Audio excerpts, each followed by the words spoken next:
नमस्कार, हिंदी शिखा चैनल में आपका स्वागत है। आज हम प्रश्न के अंतर्गत चर्चा करेंगे भारत वर्षोन्नति कैसे हो सकती है। निबंध के शीर्षक की सार्थकता पर विचार करें। भारत वर्षोन्नति कैसे हो सकती है नामक निबंध 1884 ईस्वी में प्रकाशित हुआ था।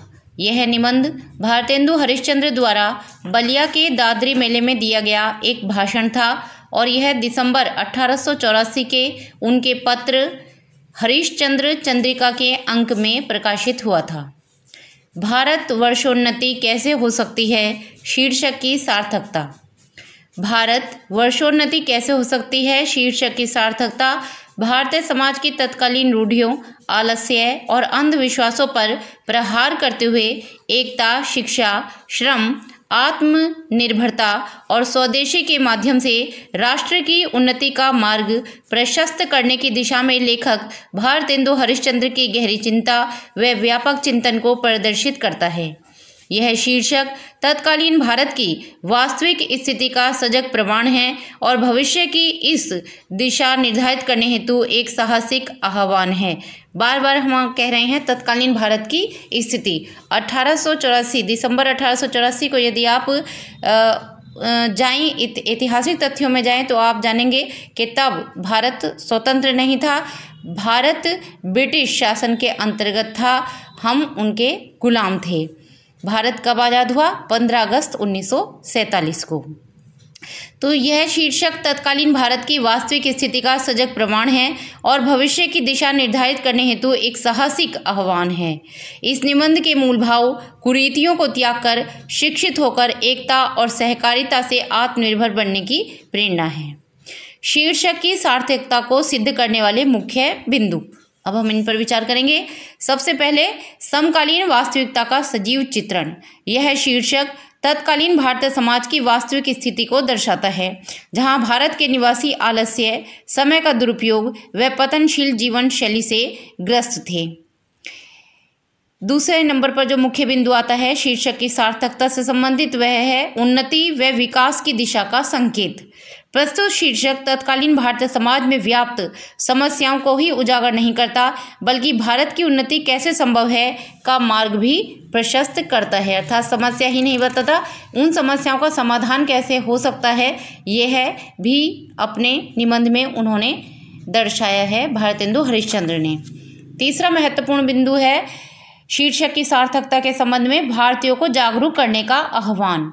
लेखक ने अंग्रेजों के शासन की मनमानी, अत्याचार और भारतीयों की निष्क्रियता पर कटाक्ष करते हुए उन्हें जागृत करने का प्रयास किया है। वह उन्हें स्वदेश तथा जाति के प्रति समर्पित होने का आह्वान किया है। इसके पश्चात मुख्य बिंदु आता है सामाजिक रूढ़ियों का विरोध। लेखक ने प्रस्तुत शीर्षक के माध्यम से भारतीय समाज में प्रचलित उन रूढ़ियों, कुरीतियों, अंधविश्वासों का विरोध किया जो राष्ट्र के विकास में बाधा उत्पन्न करती हैं। अगला बिंदु है आत्मनिर्भरता का संदेश। यह शीर्षक भारत वर्षोन्नति कैसे हो सकती है। यह शीर्षक आत्मनिर्भरता के महत्व को भारतीय सामाजिक संदर्भ में भली भांति उद्धृत करता है। लेखक ब्रिटिश गुलामी से मुक्ति हेतु इस बात पर जोर देता है कि भारत को स्वदेशी अपनाकर हर वस्तु के लिए विदेशी निर्भरता से पूर्णतः मुक्त होना होगा। जब तक अंग्रेजों के बनाए सामानों का प्रयोग करते रहेंगे तब तक हम उनके गुलाम ही बने रहेंगे, क्योंकि हमारा जो पैसा था वो सब ब्रिटिश अपने देश में ले जाते थे, ब्रिटेन ले जाते थे। जब हम अपनी बनी वस्तुओं का प्रयोग करेंगे तो वो पैसा हम तक ही रहेगा और हम आर्थिक रूप से सशक्त हो सकेंगे और आत्मनिर्भर बनेंगे।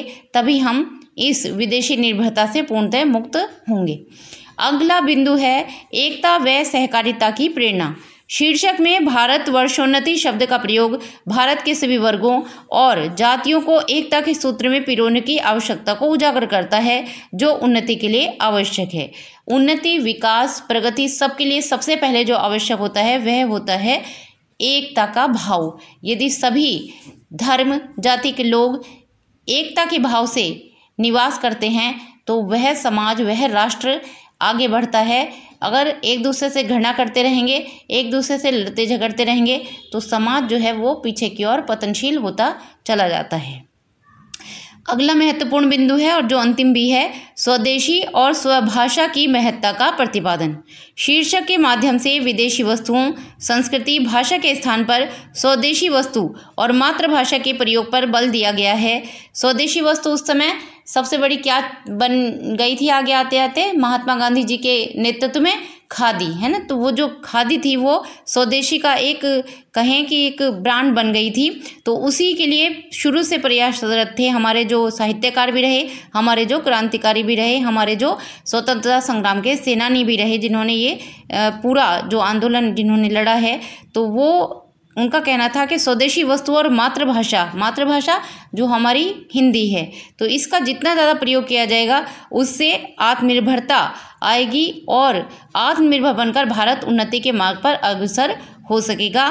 निष्कर्ष रूप में कह सकते हैं कि भारतवर्ष उन्नति कैसे हो सकती है शीर्षक न केवल प्रासंगिक है, बल्कि यह उस युग की यथार्थ परिस्थितियों को उजागर करने और भारतवासियों को एक सूत्र में बंधकर राष्ट्र की उन्नति हेतु समर्पित होने के लिए प्रेरित करने का एक शक्तिशाली माध्यम भी है। अतः भारतेंदु हरिश्चंद्र ने अपने इस निबंध के माध्यम से जो भारत के जो निवासी थे उनके जो अवगुण थे उन्हें दूर कर, समस्याओं को उजागर कर, समस्याओं को दूर करने का एक प्रयत्न किया, अपनी ओर से कुछ सुझाव रखे। तो यह जिस समय पर 1884 में जब ये प्रकाशित हुआ, उस समय जो भारत जो गुलामी में था ब्रिटेन की, उससे मुक्ति और भारत की प्रगति को पूर्णतः एक समस्या को समाधान की ओर ले जाने वाला निबंध रहा है। आशा है आपके लिए यह जो प्रश्न का जो उत्तर हमने प्रस्तुत किया है वह आपके लिए सार्थक होगा। आपके लिए